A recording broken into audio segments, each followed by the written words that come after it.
Além da gente ter falado também de Brasil enquanto sociedade, enquanto Estado, desculpa, foi essa sua formação enquanto Estado, né? Então, esse período entre 500 a 1822, ou seja, tomada a posse do território brasileiro via submissão dos primeiros habitantes, técnicas baseadas na, ou seja, nas atividades que geravam lucro na nação, cultivo da cana-de-açúcar, né, naquela época, grandes capitais significativas da mão, alto preço de venda na Europa, latifúndios, exportador de base escravista negra.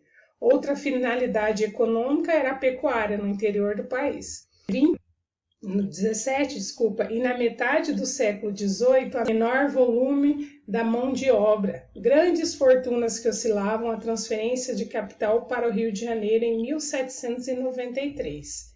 Ou seja, ação legalmente livre, a qual faltavam as condições para o exercício ou dos direitos civis, sobretudo a educação, dependência dos grandes proprietários para morar, dono de terras livres, votava e podia ser votada por cargos efetivos, absorvia, sobretudo, as funções judiciárias, funções públicas, registro de nascimento, casamentos, e eram realizadas tudo pelo clero. A educação, a responsabilidade em ordem de Jesus e a inexistência do fomento da construção e federação de um ensino. A história colonial brasileira foi marcada por uma reivindicação popular, como questionamento de algumas ações do governo colonial relacionadas à postura dos governos diante dos seus súditos, ou seja, revolta de Becker de 1604 no Maranhão, a Guerra dos Embotas em 1708 a 1700 em Minas, a Guerra dos Mascates em 1710 em Pernambuco, e a revolta dos Felipe de Santo de 1020 na Vila Rica em Minas. Outra artista a favor da República. Por que a gente está falando tudo isso? Porque isso é um dado, né? O período colonial chega ao fim com a maioria da população ainda aos direitos civis e políticos, conhecimento, plena cidadania e identidade nacional. Esse é depois do período que nós falamos que era o período imperial, de 1822. Depois de 1822 a 1880, é o único país americano a optar pelo regime monárquico. O poder simbólico centralizou a manutenção da territorial da antiga colônia. Então, aí depois vem a Inglaterra, a intermediação entre a Inglaterra com Portugal para a independência do Brasil de 2 milhões de libras, a dependência a Portugal, que foi substituída pela dependência financeira para com a Inglaterra. E a primeira Constituição no Brasil foi em 1824. Né? Então, eu acho que até vocês já têm história em relação a essa formação enquanto Estado. Né? Depois são várias datas que a gente tem até chegar na Constituição que nós já falamos, que é na Constituição de 1988, né? Até a Constituição, ou seja, para que todos tenham direitos civis, toda essa relação com a sociedade. Aí, então, depois a gente fala como pensar na cidadania diante de toda essa história, ou seja, cidadão era um membro de cidade-estado grega, conceito, direito da pessoa de participar de decisões do destino da cidade, de assembleia popular, né, agora praça pública para decisões de acordo com o direito de ter direitos, o direito de ter todos os direitos iguais, ou seja, tratar desigualdade ou desigualdades exata à medida que se desigualam. Os direitos civis, que são os direitos fundamentais à vida, à liberdade, à propriedade, à igualdade perante a lei, desdobrando de ir e vir, de escolher o trabalho, de manifestar pensamento, de organizar-te, de respeitar a inviolabilidade da cor, da respondência, de não ser autoridade, competência de acordo, de não ser condenado sem processo legal regular.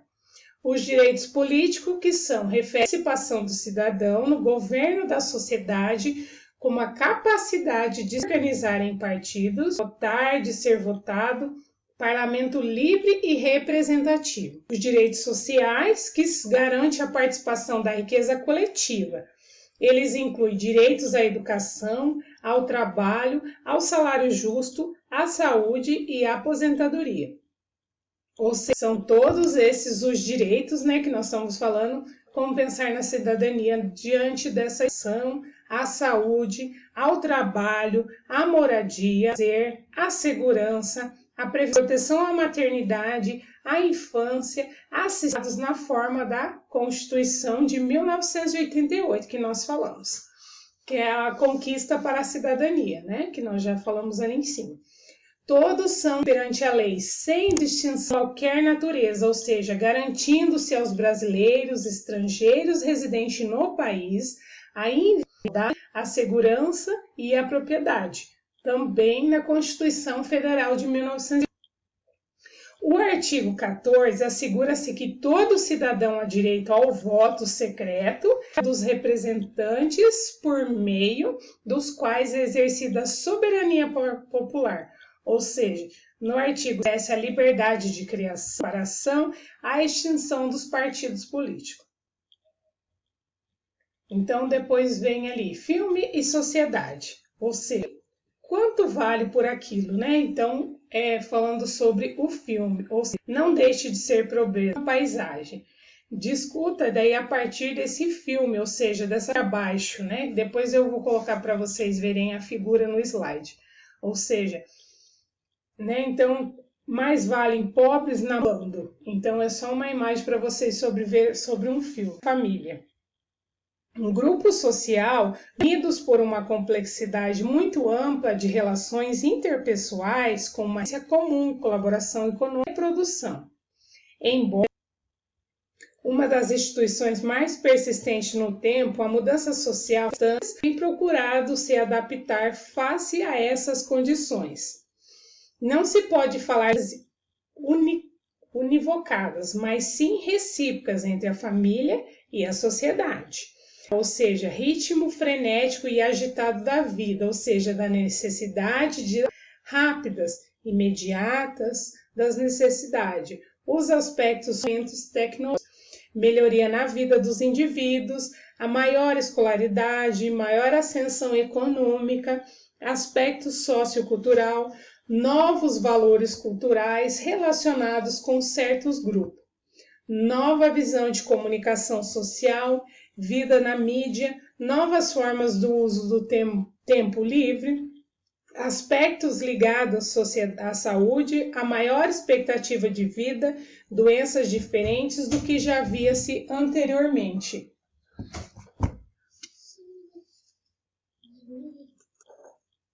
Então, toda essa nossa que nós falamos sobre esse conceituando o Estado e sociedade, como surgiram os estados, os elementos do Estado, a Constituição, que foi uma conquista, né, para nós cidadãos, o Brasil e a sua formação enquanto os estados, a cidadania diante dessa história, né? Daí o filme e a sociedade e a família, ou seja, hoje em dia a sociedade e a família é o principal, né? Por exemplo, nesse momento que nós estamos vivendo agora de isolamento, a família é o principal, é onde nós estamos dentro de casa exercendo o nosso direito com a família e ao sairmos com a sociedade. Então, a gente tem que obedecer às leis também. Tem muitas pessoas que nesse momento na sociedade não estão, né? Tem gente que fala, mas uma coisa não tem a ver com a outra. Tem, então nós estamos falando de família, da sociedade, da Constituição, das leis, dos direitos, deveres, dos direitos políticos. Então, como a gente tem direito? A gente tem direito à vida, à segurança, a ter voto, a escolher o representante político, a gente também tem o direito de cumprir as leis, né? Então, nesse momento, a gente tem que fazer o quê? A melhor forma possível, né, para cumprir todas essas leis. Ou seja, qual que é a lei agora, nesse momento? Aqueles, obviamente, que têm que trabalhar, têm que sair do seu convívio familiar, mas tem aqueles que têm que ficar e acham que tem que ficar em casa só, e daí sai fazer alguma coisa, então está descumprindo as leis, né? Então, toda essa relação do nosso estado e sociedade, entra também nessa questão, que muitas pessoas acabam esquecendo que são leis, que todo mundo só quer saber, né, quais os direitos, mas esquece dos deveres. Então, qual é o nosso dever, ou seja, da nossa sociedade? Além de protegermos, proteger a família também, porque muitas pessoas acabam, a gente ouve sempre falar, né, nas notícias, como a gente está com a tecnologia na mão, então a gente ouve as pessoas falar, por exemplo, um jovem que ele sai, né, na sociedade, ou seja, em algum lugar, na rua que não era para sair, e traz para dentro de casa, ou seja, da família, algum tipo de doença, ou seja, nesse momento. Então, ele não está fazendo a segurança no caso da família. Né? Então, talvez ele não tenha sintomas, nada, mas ele traz para dentro da família. Então, nesse aspecto também, né? Como a gente tem que a gente gosta de adquirir os nossos direitos como cidadão, a gente também tem que estar cumprindo os nossos deveres, ou seja, se o cidadão estiver cumprindo os seus deveres em relação à sociedade, a sociedade vai mudar, né? Mas se o cidadão continuar pensando do mesmo jeito, só querendo os seus direitos, mas não praticando os seus deveres, vai continuar do mesmo jeito que está.